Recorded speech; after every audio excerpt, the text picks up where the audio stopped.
My name is Patti Flynn Holgren. The Holgren was the last marriage and Flynn was the first marriage. And I can add "nie" to that, young. I was born and bred and christened Patricia Maud Young. I was born in Sophia Street, Cardiff, when my parents had rooms, and I was the youngest of a family of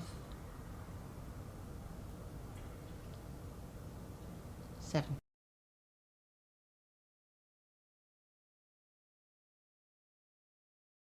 In other words, I was born and christened under the name Young, Patricia Young.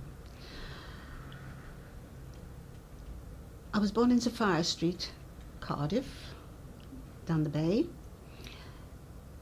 Do I have to say 1937?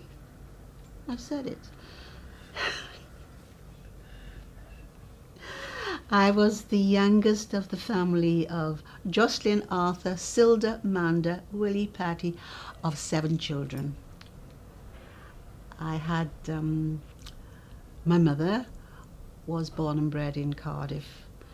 My mother's name was Beatrice Silver, and her father was 2nd generation Portuguese, and her mother a Welsh woman. And my mother's father was the son of a ship owner. And no, my grandmother, wait a second, my mother's mother was a Bristol lady, sorry, she was from Bristol, and she came to live in Cardiff. She was a Bristol lady. She came to live in Cardiff, and they had my mother had a very, very, very big family. But my mother met my father, who was from St. Maria, Jamaica. And strangely enough, only this morning I saw some actor or actress who said that their father had come from St. Mary's in Jamaica. Now St. Mary's is St. Maria, and that's the diocese of St. Mary's. And my father came from there, and strangely enough, they lived down in the diocese of St. Mary's in Butetown, from one St. Mary's to another. He was a seaman, and like many of the seamen who came to, and they were working seamen, merchant seamen, who came on ships to Cardiff to bring things from the Caribbean and take them around the world, and in exchange for coal and goods, what we had in Wales, which is mostly coal. So they take coal and exchange it around the world. And that was when the Marquis of Button made Cardiff Dock big enough for steamships, because prior to that it was only a small seaside, and it was a port that only took sailing ships. So my father came on the steamships, and they settled in, as I said, they settled in Butetown, where many of the men who married what we call white women, of course they were ostracized, the women, and they formed a community and lived together. And that's how the Butetown community came about, the Tiger Bay. That community was formed by mixed. And they were friends and they were neighbours. And unfortunately, many of our fathers, like my father, during the war, merchant seamen on ships that were unprotected, because they weren't weapons, they were ships, they were cargo ships. And they went back and forth, dodging the torpedoes, which people didn't realise how hard it must have been going out of this channel. And outside this channel there were mines and there were German torpedoes waiting every place from here round the Irish Sea to through the Atlantic. So many of our merchant seamen ships went down, and my father was torpedoed. I was 4 years old, but prior to my father being torpedoed, my eldest brother had also been what they called lost at sea. So my first, just to bring it up to date, you said what my first memories, what can I remember? Because of that, I remember the war. I was 8 years old when the war ended. But what I do remember, one of my first memories I remember is a blue dressing gown. My mother in a blue dressing gown with now I know it was a telegram in her hands, on the floor in the hall of our house in Pomeroy Street, Cardiff, because I was 1 year old when my mother's eldest brother gave her the key to a house in Pomeroy Street. So I was 1 year old when I went to Pomeroy Street, and the following year war was declared. I can't remember so much because of course I was only 1 or 2 years old, but I do remember the blue dressing gown and my mother and having the telegram. And I think it was more than once that blue dressing gown fixed itself in my mind, because the previous year my mother had heard about her eldest son, Jocelyn, missing at sea. So that was the first telegram on my father's telegram.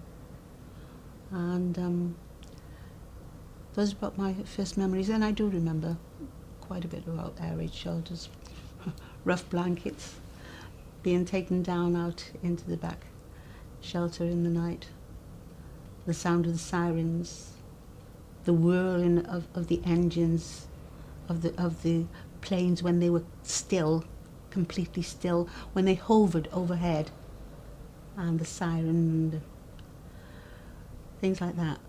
But of course I don't think I was too young to understand, and I had a loving family. I had loving, wonderful sisters, my 2 sisters, Silda and Amanda, my mother and my brother Wilmoth. So I was well protected. The adults must have suffered something terrible. For me, it was a case of being unhappy because I had to be taken out of my bed down into air raid shelter. I am writing all about that in this book that I promise will be revealed. All will be revealed within the next 6 months. My school life, that was another thing. In Pomeroy Street, the school I went to was Clarence Road School. Now that was part of St Mary's, Clarence Road School. Pomeroy Street, lived in number 40 Pomeroy Street.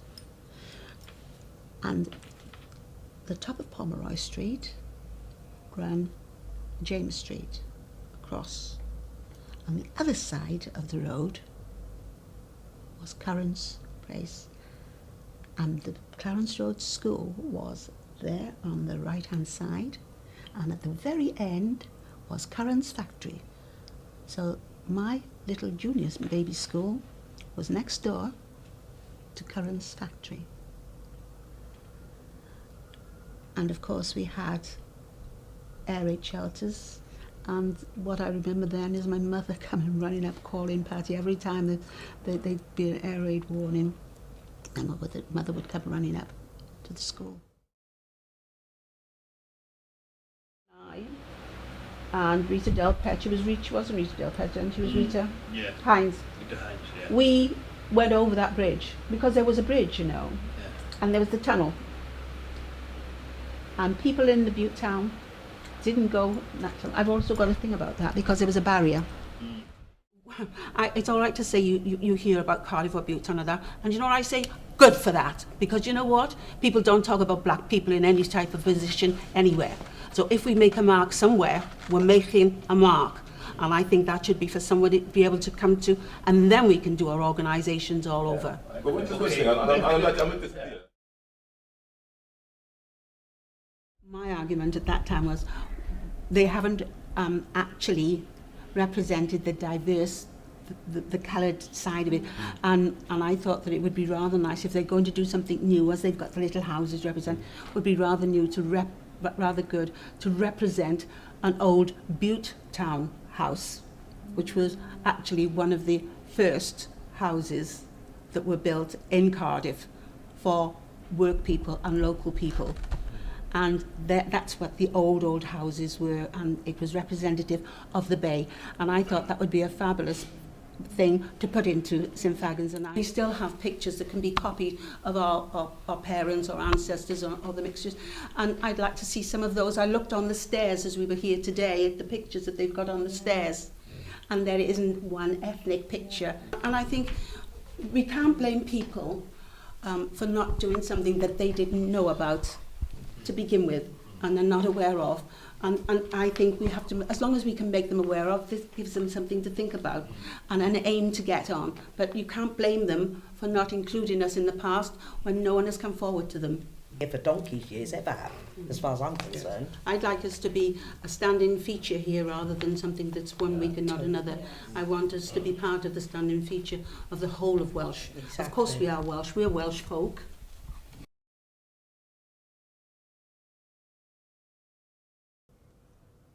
The cities of the UK were built on the money from slavery. And they used to have them as houseboys. And that's how far the slavery goes in Wales. So that's something that shouldn't be overlooked. Communities. And also, I'd like to talk about reinterpreting the options we do have. For example, one of the points that Nikki sent me, which you will be talking about this afternoon,